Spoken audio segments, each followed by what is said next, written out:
Sometimes I think we make stuff harder than it needs to be, trying to reinvent the wheel when there's already resources out here available to you. So again, pay attention to what's already on Blackboard. Most of it in this week 8 folder, in the research paper folder. Again, the handout is here. There's another copy of the handout in this folder. These are some lecture terms that I'm going to use here in a second. And there's a PowerPoint that I want to use also to give you some more context and background, help you sort of frame some of your arguments. And then in the folder itself, this folder, Instructional Handouts and Overview Materials, has a couple of handouts just related to the project, including that first one that I gave you already. There's going to be a follow-up one that may help clarify some things. The videos are both in this folder, Revolution-related videos, Revolution primary sources and secondary sources, and internet sources. What's up? I want to show you something because I have a lot of questions. I'm having a little bit of. Did you read the thesis already? No, we haven't done that yet. So you want to? Wait, I just need. My questions is about like my body paragraph. Do you want me to wait? Yeah, let's deal with that at the end. That's something that may become clear as we talk, and I think other people may have your same questions. I remember in some ways I think making the best argument is kind of mixing multiple sources, right? We have visual sources, we have sort of traditional kind of lecture type material from either me or from the textbook, from other sources. You have these primary sources, including the ones we looked at last time from Phyllis Wheatley. These two from Wheatley, Lord Dunmore's proclamation. David Walker's appeal will come up today in the part of the video if we have time to see that. Those are all primary sources. Remember, a primary source is a source written by someone at the time. So these are people living through that moment, right? What better, in some respects, what better source than someone actually living through it than someone writing a history book 250 years later, right? So in some respects, primary sources may be the best type of source. Yet, on the other hand, it's also beneficial to pair them with secondary sources. Right? Secondary sources are things like textbooks, videos, written by people outside of the time or after the time period. So, for example, your textbook author has read all of these primary sources that you have, right? And that's part of how they wrote their chapter on the Revolution, is by looking at different people's, immediate sort of firsthand experiences. The 2 videos are secondary sources, but they really try to use primary sources kind of as their foundation. So they're going to tell you about a Mum Bed or a David Walker or a Phyllis Wheatley or a Venture Smith, right, who lived through the time in order to sort of put their own perspective on it. And in a way, that's what you're doing in this paper. So again, pairing primary and secondary sources is a good way to proceed and to support what you think and why you think it. This folder, Revolution Internet Sources, are some additional sources. Again, there's a list of various folks fighting and living through the Revolutionary era. So some of these may be helpful for you, particularly if you're looking for like a soldier or something. And those experiences, there are some links there. There are some other sort of prominent figures in this period. This one, Images of Blacks in the Revolutionary Era, is interesting because it's sort of pictures and images.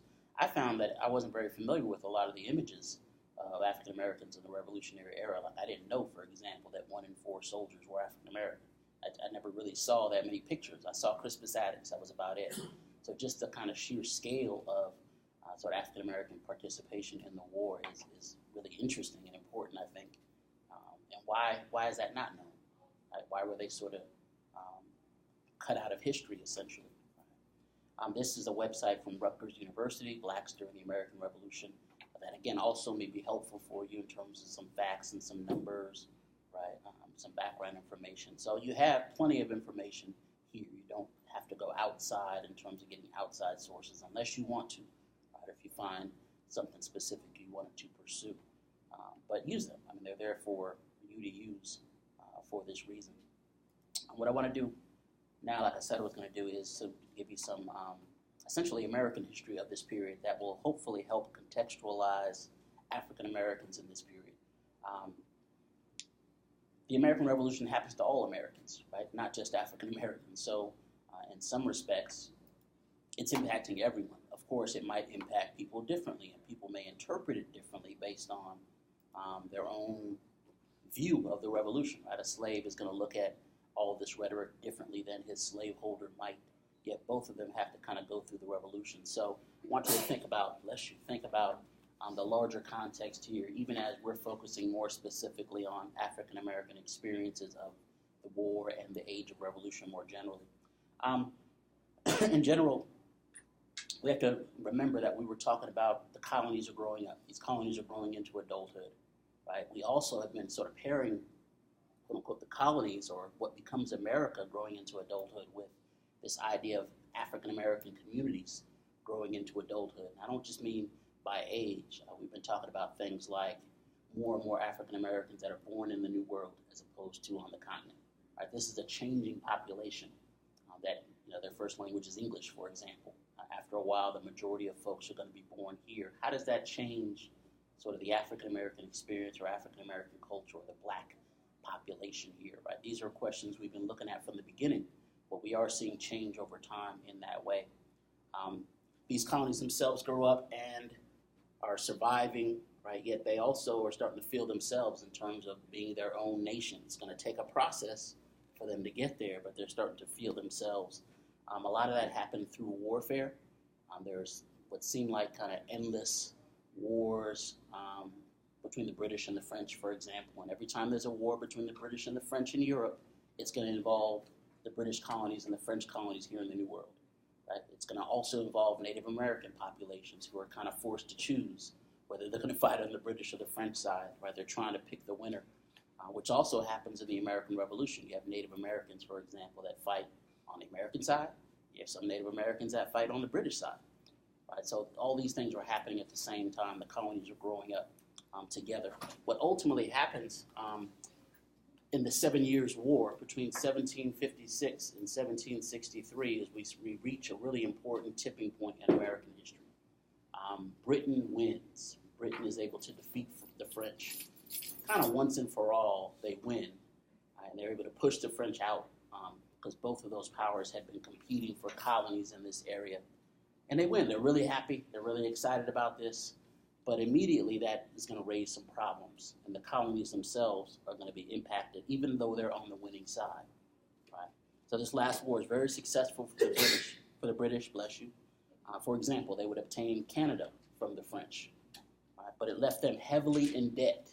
It leaves them heavily in debt and really kind of saddled with additional expenses now of defending all these colonies. Right? As we know, war is expensive. Right? How are you going to defend this vast empire? Where are you going to charge the colonies money? Right? And when they start trying to give the bill to the colonists, this is when the colonists really are going to reject British authority and leadership. Yes. You said the 7 Years' War was effective for who? Effective for the British. For the British, okay. Yeah, so the British win. They basically beat the French. But then the bill comes due. Right? And they don't even really have time to celebrate, I would say, because immediately you gotta pay the bill. Right? Okay. The British Parliament is going to look for new ways to generate money, right, to sort of pay these bills. And what it causes is a change in the relationship between Britain and these colonies. It changes the relationship. Britain had long kind of ignored the colonies. They kind of let them do their own thing. Right? As long as they weren't getting too crazy, they let them do their own thing. But all of a sudden now, they're going to try to rein these colonies in. And this is going to cause some tensions that ultimately lead to this Revolutionary War. So, for example, before 1763, the British policy towards the British North American colonies was something that they called either salutary or benign neglect. If you hear this term or see this term in the book, benign neglect, you can kind of look at the term and get a sense of what it means. We know what neglect means. You hear that every now and then on the news around children. Child neglect is a crime. You can't just leave your kids and take off to Vegas for 3 weeks. Right? Sometimes people do, and when they get back, they go to jail, right? Because it's illegal. You can't do that. But Britain essentially is going to neglect her colonies, which she kind of looked at as children. But they're children that can take care of themselves, right? They're teenagers, let's say. So for the colonists, they like this, and that's why it's benign. That term benign, if you know anything about cancer, for example, or tumors. Right? A benign tumor is one that's not cancerous, not malignant, not dangerous in that sense. Right? So this notion of benign neglect, from the colonist perspective, they're like, oh, just leave us alone. We got this. Right? You're 3,000 miles away. We can make our own decisions. We don't really need you to rule over us, to to govern us, all the time. But that's going to end in 1763. Britain all of a sudden is like, okay, look, let's get it together now, and you need to follow our instructions. I always use the example of going away to college for your first year. Right, everybody grows up, say you grew up with parents that were strict. You go off to college, you can kind of do what you want to do. You get used to, maybe you move out, separate, maybe you live in your own apartment, right? You're doing your own thing. I remember this happened to me. I lived in the dorms, and then I went home that first Christmas break, and I was like, okay, I'm grown now, right? My mom was like, yeah. So around 9 o'clock, she's like, you have any homework? You need to get ready for bed? I was like, get ready? What are you talking about? You get ready I'm grown, right? Yeah, get ready for bed. We started to have tension around these issues because she's used to me being a kid, right? And she was always going to be my mother. So, it's kind of late. Maybe we need to, get ready for bed. And there was this tension. Same thing happens with the colonies. They feel like they're grown. Britain feels like we're still in control. You need to, what is the phrase? You're living under our house. You follow our rules kind of thing. And it leads to the tension that is the American Revolution. Yes. So salutary and benign neglect is when, I didn't understand that. When Britain forgets about its colonies for long periods of time. Okay. So before 1763, they would go long periods of time without telling the colonies what to do. They would forget about their colonies for long periods of time. Now, if you think of it, I like the kind of parent metaphor, because some parents are strict, and some kids don't have a problem with that. I mean, they're used to it, right? The problem often comes in is when your parents change it up. Like, say your parents have been letting you stay up till midnight, and then all of a sudden it's like, okay, 9 o'clock, you're in bed. You're like, I'm 15 now. Like, what? You should have done that when I was 6, right? That's usually when you have problems, the inconsistency. So the colonists feel like Britain, they're being inconsistent. Like, all of a sudden now you're trying to rein us in, and we're used to doing our own thing. So that benign neglect period has ended with the 7 Years' War, with 1763. And that's really why they start to react kind of so violently when Britain tries to do things like impose taxes. Like, wait a second, what are you doing, right? And it's not even, the taxes in some ways, I'll give you a couple of examples here in a second, but in some ways these taxes are really symbolic. It's not even about the money, right? It's about the control. It's about the control. So the end of benign neglect happens in 1763. Parliament, the British Parliament, starts to look for new ways to make money, right? And they say, look, the colonies should pay this bill. Right? Britain feels like, look, we just sent all these troops, we fought the French in the New World to help you out, and now you don't want to pay. You don't want to pay your fair share. The colonists are like, look, we're colonists. You're the big mother country. You take care of that. Right? So that's what started the 7 Years' War? That's what's ultimately going to start the Revolutionary War, but it happens as a result of the 7 Years' War. Okay. Kind of with the end of benign neglect. So again, the British have been leaving the colonies alone. Now they're going to try to rein them back in. The British really left these colonists alone as long as they did certain things. As long as the colonists would buy British products, right? So they could be a market for them. Right? They could buy things like British tea or sugar or other things produced elsewhere. Right? Then the British were fine with it. They were making their money on it as long as they produced raw materials for Britain, so tobacco and later cotton. Right? All this stuff is making Britain wealthy, so they have really little problem with the colonies early on. But the colonists started to think, well, why are we growing all this tobacco and sending it to them to make money? Why can't we keep it here? Right? So it's going to become, shouldn't we be independent? The colonists are growing up. Right? Eventually, they're like, look, we're bigger than they are. Why should we be under their rules? Right? It was time to move out, basically, to put it back in that parent metaphor. So British tea and sugar from other British Caribbean possessions are some of the things that Britain expects us to buy, right? At their price. Buy at their price because we are their colony. We're not their equal from their perspective. Again, as long as they do this, as long as they supply certain agricultural products like tobacco, cotton, so on and so forth, rice, other products, they left us alone. But now the bill is coming due. Right? The bill is coming due. Each colony is already starting to develop its sense of independence. Right? They've been gotten used to, under this system of benign neglect, they're getting used to making their own rules, their own laws. And we saw this going all the way back to early Virginia. Remember, we looked at the laws of Virginia from the 1600s. Those were made in Virginia. They didn't necessarily have to come from the King of England. So some folks now have 150 years of sort of doing their own thing and making their own rules. Now when Britain tries to rein them in, they're like, wait a second, this feels like control. It feels like control, and they're going to resist this control. With the pressing need for tax revenues, things would change and tip in 1763 with that 7 Years' War, with the end of the 7 Years' War. For example, the Sugar Act. You see what year the Sugar Act is passed, 1764. The very next year, Britain's trying to raise revenue. The Sugar Act. With this Sugar Act, and think about how it's not just about the money, it's about this larger issue. With the Sugar Act of 1764, the British actually lowered the tax. They actually lowered the tax on things like molasses and sugar-related products. So they actually lowered the tax that had been set as far back as the 1730s. They're actually going to charge them less, but they're cracking down on it. They had not really been enforcing this tax earlier. So this let the colonists do things like smuggle goods in from other powers. They could buy from the French if they wanted to. They could buy from the Dutch if they wanted to. They could basically do what they wanted to do. British said that's all over with. You have to buy from us. We'll lower the price, but you have to buy from us. So they actually lowered the tax, but they cracked down on smugglers, people bribing folks, other things that had made sort of gaining this tax ineffective. The colonists would complain that the new British policy violated their right to assess their own taxes. So they feel like they're being controlled. They feel like they're being taken advantage of, even though the British lowered the price. So from the British perspective, you're like, wait a second, we're cutting the charge. Why aren't you happy? Colonist perspective is, wait a second, you're trying to tell us what to do. We don't want you to do that. So you sort of see the problem that's developing already the very first year after 1763. Even though the colonists are upset, they don't revolt.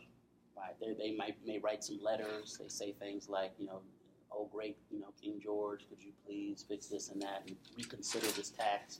They're still loyal British subjects at this point. Later on, they're going to get a little more radical with their demands.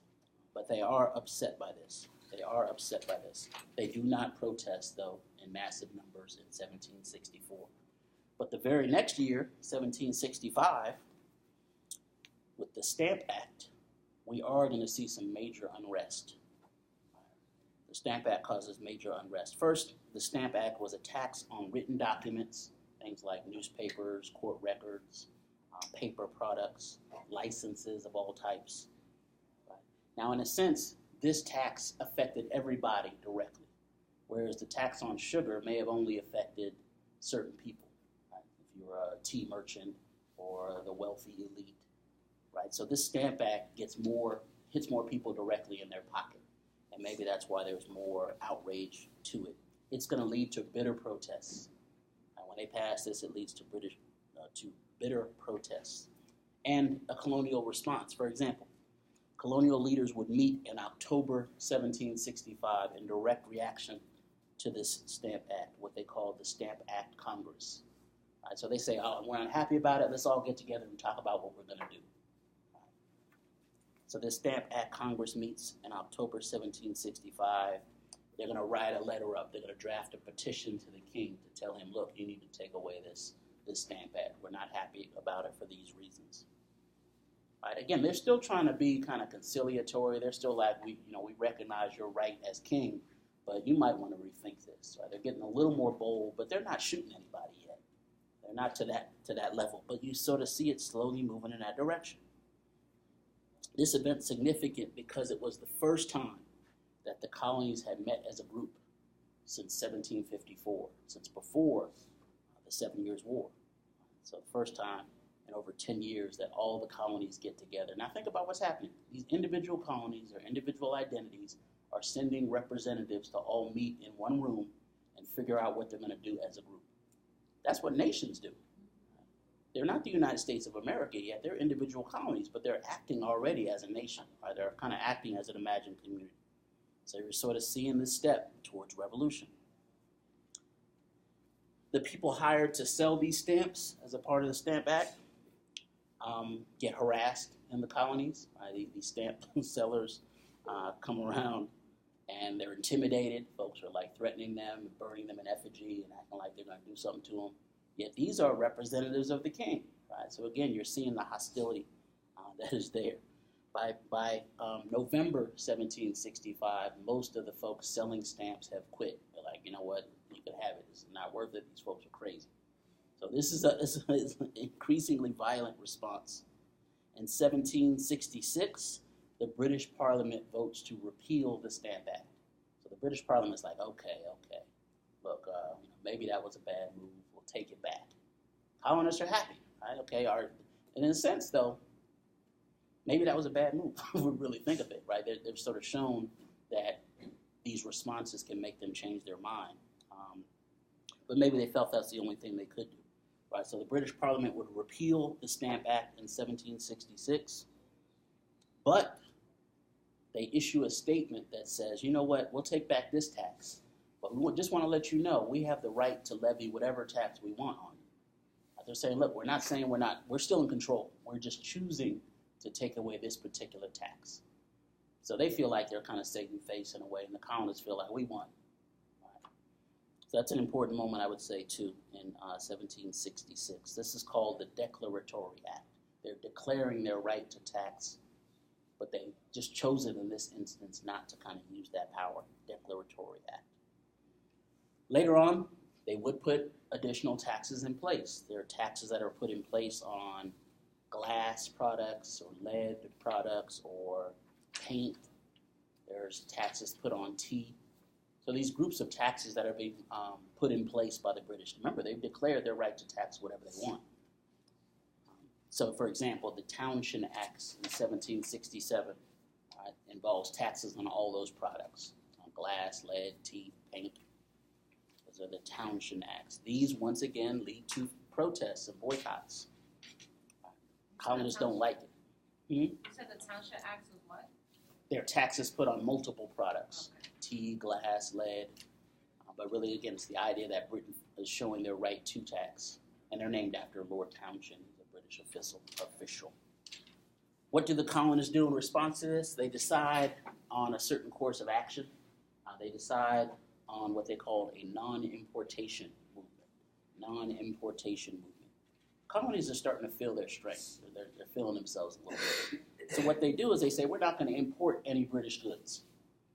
I'm going to show how important we are economically by essentially boycotting British goods. Right? This non-importation movement might be significant because everyone could participate in it. Right? Housewives say, okay, we're not buying this stuff for the house if it comes from Britain. Men can participate by not buying it. Even children say we won't eat certain things. We'll cut down sugar or whatever. Right? The whole nation, essentially, as it's developing, would vow to boycott British goods until those taxes were lifted. They say we're not buying British goods until those taxes are lifted. All of the taxes were ultimately repealed. So once again, they've kind of shown their strength. They say, look, when we come together, we can accomplish whatever we want to accomplish. So all the taxes are eventually repealed except for the tax on tea. Except for the tax on tea. But this does get things to calm down for a while. Tea was a really important product, though. One of the bigger companies, British companies, was the company selling tea. And in fact, they would sort of focus on this tea tax as a specific goal. In 1773, the British passed a Tea Act. They passed the Tea Act in 1773. This Tea Act required the colonists to buy their tea from the British East India Company. So they said, look, you got to buy all of your tea from the British company. Again, from the British perspective, this makes perfect sense. You are British colonists. You should buy from the British company. These colonists are like, why can't we buy from whoever we want to buy it from?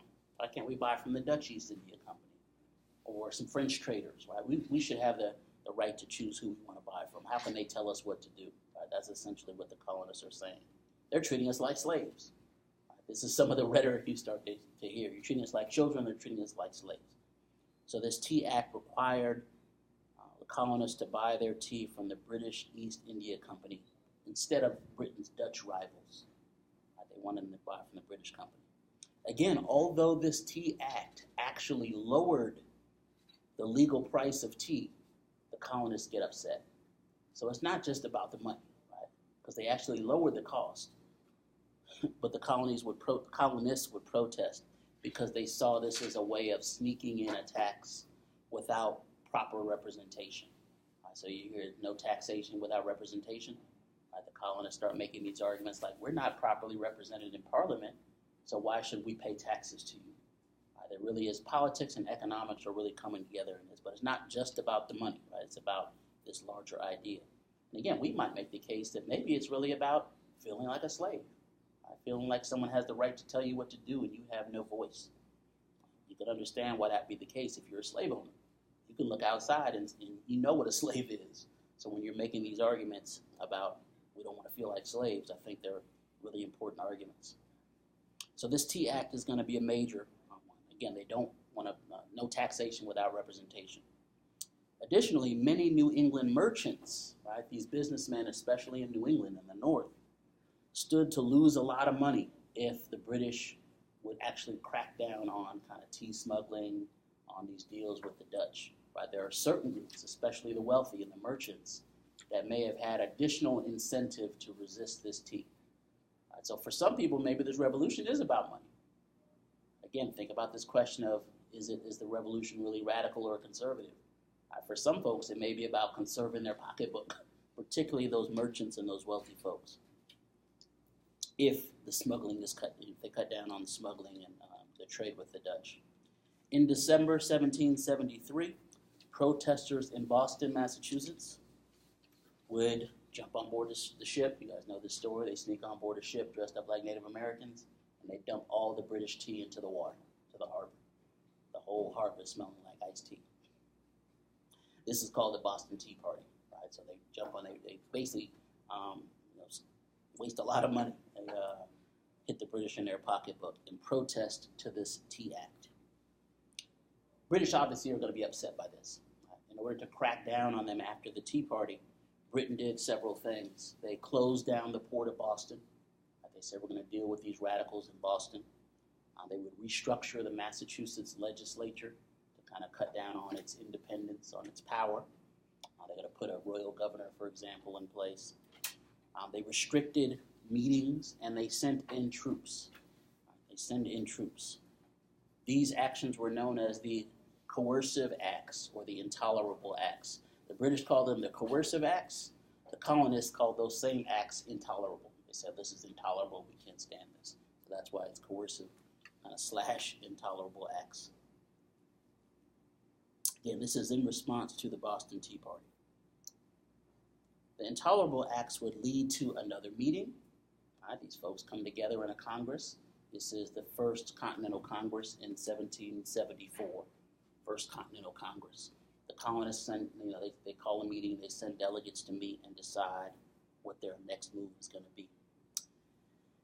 So during this Continental Congress in 1774, they're supposed to meet, and at this meeting, delegates from each of the colonies will decide on their next move. In 1775, there are sort of minor battles between poorly armed colonists, farmers, and British troops. So there's some shooting that starts as of 1775. And then you saw in the video, Lexington and Concord are kind of recognized as the two first battles of the American Revolution in 1775. Right, so you see how this has led to literally armed revolt. It starts off as maybe just hostility, but it's going to break out into war with Lexington and Concord. And by the time the Second Continental Congress happens in 1775, fighting has already started. Right? They're already shooting at each other. So it's kind of hard to go back. Once people die, right, it's kind of on. The delegates to the Second Continental Congress in 1775 would begin to try to direct this early war effort, to try to figure out what this war is about. Right? Initially, they're not trying to get their independence. They're just trying to get certain goals met. Right? It's not for another year that they would declare independence, Jefferson's document. Right? So early on, they're trying to figure this out. They did things like appoint George Washington as commander-in-chief, like we saw in the video. Again, they're reluctant at first to declare independence. First of all, most colonists were not in favor of independence, especially in certain parts of the colonies. There may have been as many loyalists, people that are loyal to the British crown, as there were those loyal to making a new nation. There is not popular support early on for independence. Several things are going to happen, though, to begin to change that. One is Thomas Paine's famous pamphlet. This guy, colonist Thomas Paine, writes a pamphlet called Common Sense. Common Sense was written in 1776, same year as the Declaration of Independence. This has a tremendous impact on the population, on public opinion. Basically, Thomas Paine says, you know what, it's common sense that we make our own nation. Right, we're powerful enough, we're independent enough, we should have our own nation. So Thomas Paine's Common Sense is really important. It's an instant bestseller. Right, it gets passed around throughout the colonies, people read it. And it argues that colonists have no obligation to the British king. Right, we have no legal obligation anymore to this king, he says, because by his actions, he has, quote, surrendered his claims to the colony's obedience. He says his actions have made it so that we don't have to be loyal to him anymore. It really is a direct attack on the idea of kings generally. And so this is another reason why it's really important. Remember, kings are, folks that are born into royalty. Some folks now are saying, why pay attention to a king several thousand miles away, right? So when these colonists do get their independence, they're not going to have a king. They have a president. Right? It's not royally born, someone that's elected, supposedly to serve the needs of the people. Right? The people are supposed to be in charge. So it really is kind of an attack on just the whole idea of royalty in a way. Especially among the colonists, especially the ones that kind of gravitate to this, are many of the non-English immigrants living here. There are a number of non-English immigrants living here. Of course, for our purposes, those African immigrants may be the most important. Why would they be loyal to a king they had never seen? They didn't have 3, 4, 5, 10 generations of British folks that eventually came over here that had that direct attachment to a king. Are they loyal to their own kings and queens, perhaps, but not to the British king? There are a number of Scots and Scotch-Irish immigrants that come here and live in the British colonies. And, the Irish and the British have beef going back a long way. So those Irish folks really weren't loyal to a king.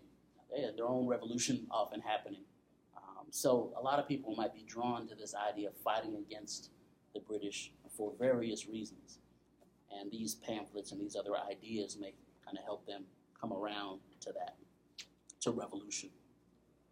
So slowly it happens where people are going to be behind revolution. It does not happen right away. There are a number of loyalists that remain, people that are going to remain loyal to the British crown. A lot of folks, loyalists, get beaten up, right? Their property taken away during the war because folks are like, look, you need to get on board. But, they were like, look, we're loyal to our king kind of thing. So this notion of loyalism is something that really continues throughout the war. And it happens slowly where you're going to get more colonists than loyalists. Yes? The language. How did our language get forced on us? Like, how did we just do something the wrong way? In terms of Africans? Yeah. I would.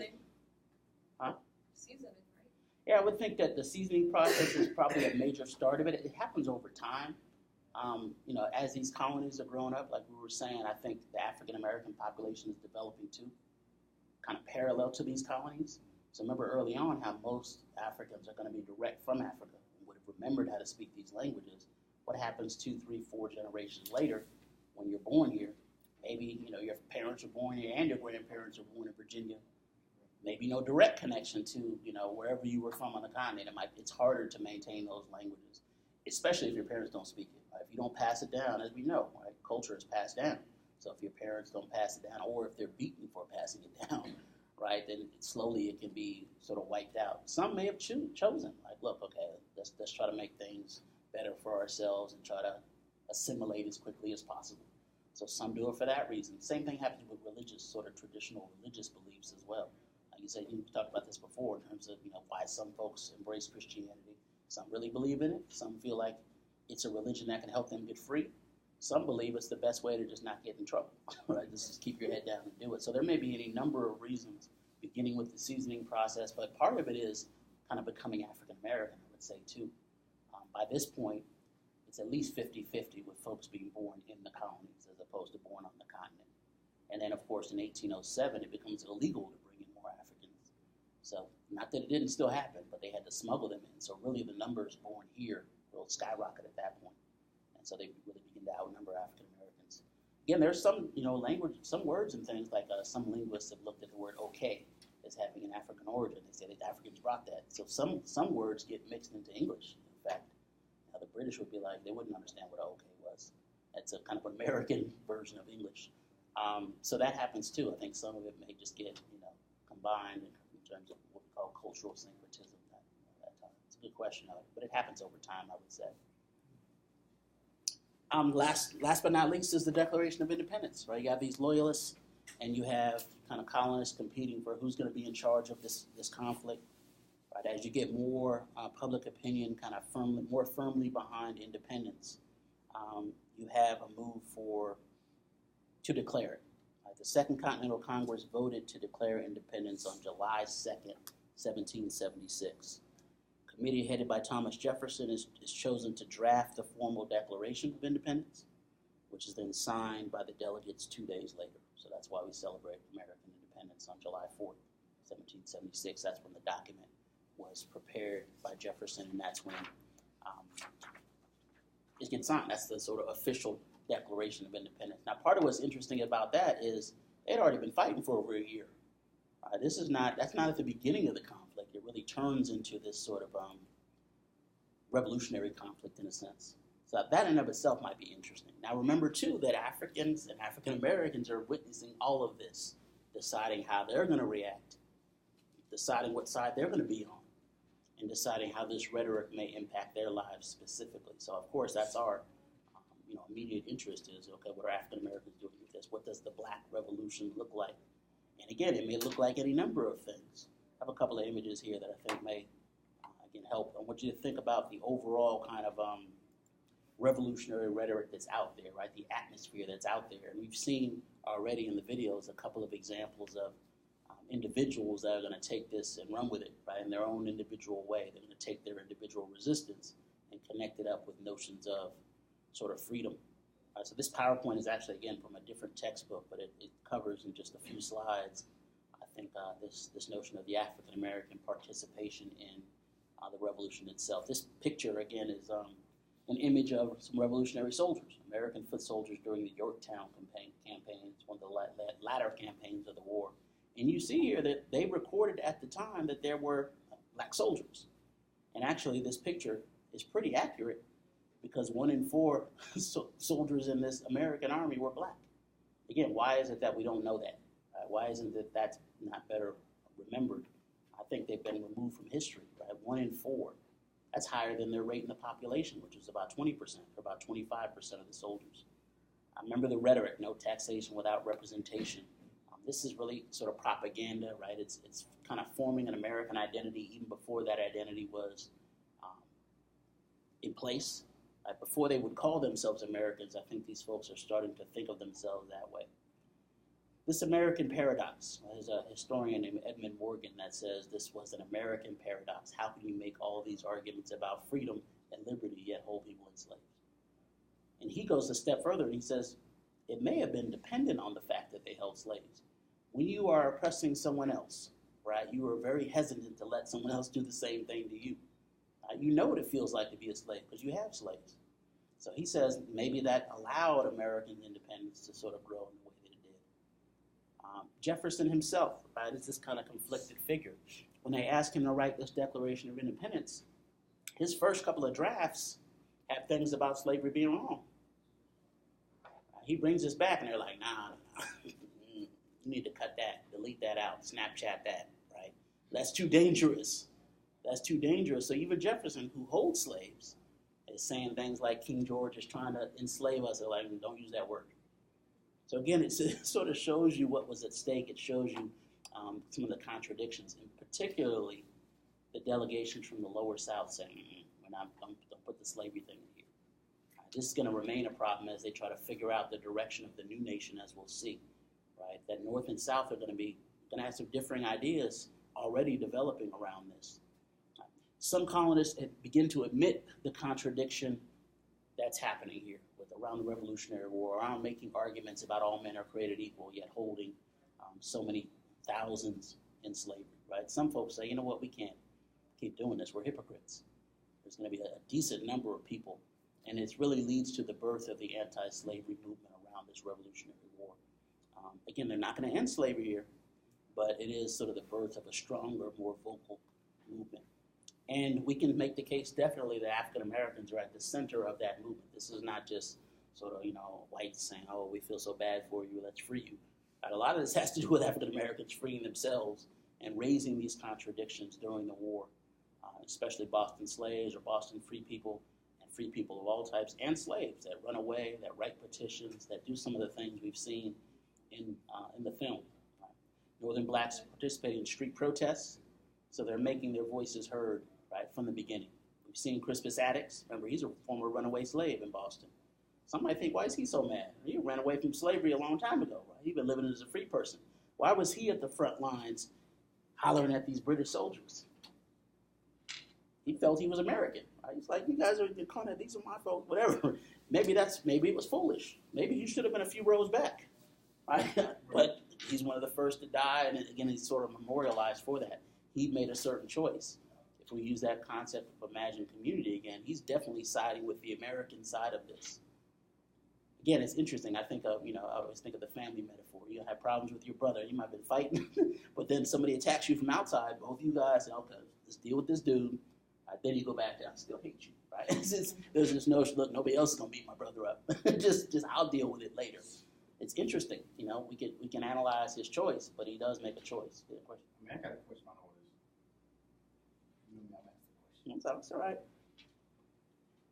Like, you go back on what you asked. You said, hey, how is it that we don't know all this? How come this history hasn't told us? All right, and we hear you speak, and we are learning this information here. And you got to look at it. Is it? Are we really free? Are we still so-called slaves, but in a different way? Because if you only can learn this when you're outside of high school, and then they want to feel like, hey, we teach these young kids when they're young, what do you think is going to happen when they get in high school?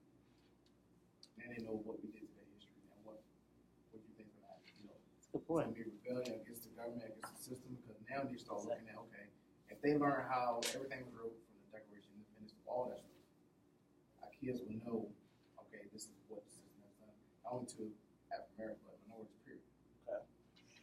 It's a good question. It's a good question. Why, on some levels, you would think that this would help, right? Think about the president. You got everybody. They right. know. They know. Especially Obama, he knows. But you know what? On some levels, I would. Some levels, I would even question that, because I think there's a lot of historians that don't even know. Like, if you were to tell most professional historians that 1 in 4 soldiers in the Revolutionary War were black, true or false, they would say false. Right. Because we don't see some of these images I didn't see till I started really studying it. Because it's just not known, and it's almost assumed that they wouldn't fight. And in some reason we might not, I could think, why would a slave fight for some of this enslaving them? You might think that might be one reason we overlook this, right? But it should be better known. In some ways, this might help with some of the racial problems much later, right? To recognize that folks have been invested in this country since before it was a country, of all colors, right? All genders. Because I think, certain racial groups are still seen as un-American. Yet these folks fighting are going to be in America at least 100 years before most European immigrants come. Most European immigrants come around 1890, 1900 and afterwards. And as soon as they stepped off, the ship, they feel like they're American. It's going to take some time for that to be true. But then they look at African Americans like, oh, where are you from? From here. I've been here a couple hundred years. So it is this whole notion of being American in that sense is really sort of complicated. But you raised a good point too about education. Think about one of the first things you do with public education in this country. One of the very first things, learn the Pledge of Allegiance, right? Education has always been tied in with notions of patriotism. So someone along the line may have decided that in service to patriotism, we need to paint this kind of narrative of the colonists, the founding fathers being great, and they never did nothing wrong, and all this stuff. There are all these myths we have about that, and I think we can handle the truth. In some ways, it's been taught to us as if we couldn't handle it. In some ways, that's too complicated. Let's keep. But all it does is, I think, frustrate people because you're being miseducated. You're not given the full story. You have to sort of seek a lot of the stuff out for yourself to find it. Right? Even as late as grad school, I would say, that's the case. So it's a good question. It's definitely a good question. It's hard to distinguish, like I say, from good and bad, but at the same time, too, I look at the history, culture of African Americans, the culture of Indians, the culture of Hispanics, the culture of, whether you're from Iraq, whatever, everybody has a culture. But then I look at the colonists, the Caucasian culture, that they don't have a culture that every other race has.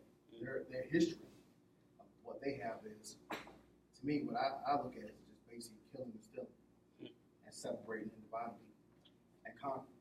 That's why I look at it, because I can't see I don't know what other history they have besides only way they got was kill and steal and rob and take from people, and then they made it to their own thing and say, okay, this is what it's gonna be because I done killed whoever owned this. You know what I'm saying? I done took over this land. I done took this. I done took that. That's a good point. If you think about often when we see violence, right? A lot of times violence does stem from insecurity from a certain level, right? Think about things like domestic abuse. Sometimes a dude doesn't feel good about himself. Right. He's lashing out at those closest to him, those he can dominate. Right.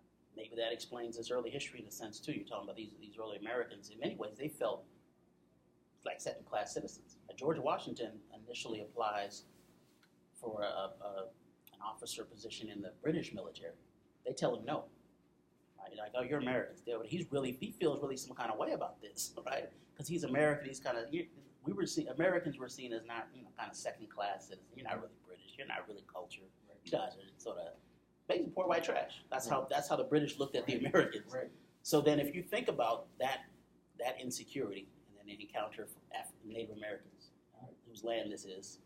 They encounter Africans who they've been stolen to use to work the land that they've stolen from the British. You can think about that level of insecurity and maybe even some of the extreme versions of violence that come out of that. It's an interesting parallel, I think. A lot of early American culture is sort of British culture. A lot of it is African culture, especially in the South. I look at the banjo, right? This southern instrument from Africa. So a lot of it may stem from notions of insecurity. If you really want to do a kind of psychological analysis, it sounds like a dissertation topic right there. It might have to get you up in the PhD. Because, if you really think about how these things work, it's really, really interesting. There's a book by a guy named Michael Sobel, S-O-B-E-L, talks about Virginia in particular, kind of the meshing of cultures that happen among early Americans, and especially the African influences, many of which we don't even recognize. Language, food, okra, this stuff. A lot of this stuff has a direct line to Africa. Then you mix it up with, say, Latino populations, Native populations. What is American culture when you really think of it? And again, that may make some folks react in a certain kind of way. So you raise some interesting questions. Many of them I can't even answer, right? Many of them are more complicated. Since I've taken this class, what I've learned, I'm from North Carolina, so I'm from the South, and many of my culture, my roots, and what we do. It stays close to African culture, our culture. So having said that, is a lot of times when you say a lot of the culture of Africa was down south, because you look at and everybody was coming on the ships up to the north, so everybody was fleeing south, so they felt safe enough to say, hey, let's start our family here, let's continue our African tradition and culture. And so that's a lot. When you go south, that's when you really see a lot of that still. That raises your other question too earlier about sort of language and whatnot, the Southern dialect, as it's called. A lot of linguists have said that's because of the African influence. That folks start talking that way, white folks start talking that way, and sometimes you close your eye, you can't tell the difference between something, right? Like, because that African influence, is really interesting how culture works in that sense. Most African Americans lived in the South, more than 90% of them, until after World War I. So it's really only a 20th, 21st century phenomenon when folks start moving north and west in great numbers. So we see a lot of this, particularly in the southern region. And again, these folks are sort of trying to deal with that in some ways, because we talked about a lot of things today happening in Boston. Those Boston folks were like, how do we get Virginia involved in this? Because why would Virginia care that they pushing some tea over the bridge in Boston, right? One of the things they did to get the South involved was elect George Washington, who was from Virginia. Like, Boston folks are like, well, we need somebody to kind of get everybody on board, right? Imagine community. Let's get everybody in this fight. So let's get this George Washington guy, who has his own grievances. He's been applying to the British military. They're like, no, you're not good enough. He's like, okay, What if the British had accepted George Washington? Since he is the only one that could have led that army, it seemed, we might not have won this war. I say we as Americans, right? So history is interesting in terms of how this stuff works, right? What if these 5,000 African American soldiers hadn't fought? This could have, might be still speaking with a British accent, or maybe something else would have happened. Who knows? It's really interesting to see. The British saw that. They said, you know what? Just like us going to Iraq, okay? It's a quagmire. You know what I'm saying? That's a quagmire. Let's go on back, sign the Declaration of Independence, and go on back to Britain and keep this like That's true. That's true. This is what we have created. Because they let it go. They had to let it go. So it's interesting. It's definitely interesting. And again, all this is really interesting too in terms of what is the perspective of African Americans, right? They're seeing all this stuff happening and having to make decisions on the fly. You got to decide which side you're going to fight on before you know who's going to win, right? You're kind of like, oh, if they win, I'm in trouble. Right? And so, folks do make calculated choices, right, based on the circumstances around them. This is the Phyllis Wheatley. We talked about her yesterday. Remember, she's this poet in the North. She's in New England. She travels to England to oversee publication of her book, ultimately set free, but not right away. But again, she's, I think, interesting in terms of her particular form of resistance during this age of revolution as well. Famous picture of the Boston Massacre that we've seen where Crispus Attucks is going to die. Calling the struggle with the question of arming both slave and free blacks. You sort of saw this in the video with particularly Washington. Do you allow African Americans to fight and give them guns? Does that then say that they're equal? The Americans struggle with that. Initially, Washington says, no, I don't want them to fight. But then Dunmore's proclamation kind of forces his hand, right? Dunmore says, look, you can come fight for the British if they don't want you. So quickly you're going to see George Washington say, oh, I've rethought this, right? You can fight with us. So then you do get these patriots. Barzillai Lou is one example. He's near Boston. His family, they're going to fight and get their freedom in this war. And actually, a whole generation of African Americans will get their freedom for fighting on the American side. Many of them get what they wanted in this conflict, which is their freedom. Again, we talked about Washington and his responses, how he's going to reverse his earlier policy. So is this going to end slavery? Well, we know it doesn't. It does not. It raises some questions, but it is not going to end slavery. General Clinton's proclamation. This is a British general. Slaves in service of the Patriots are to be sold if captured. So this raises the stakes too. Look, if you stay on the American side and get captured by the British, if you lose, you're going to be in trouble. So again, this might explain why some might then go the other way and fight on the British side. Some of the same threats are being made by the Americans as well. Fugitive slaves often become the plunder of war. These are valuable, quote-unquote, property.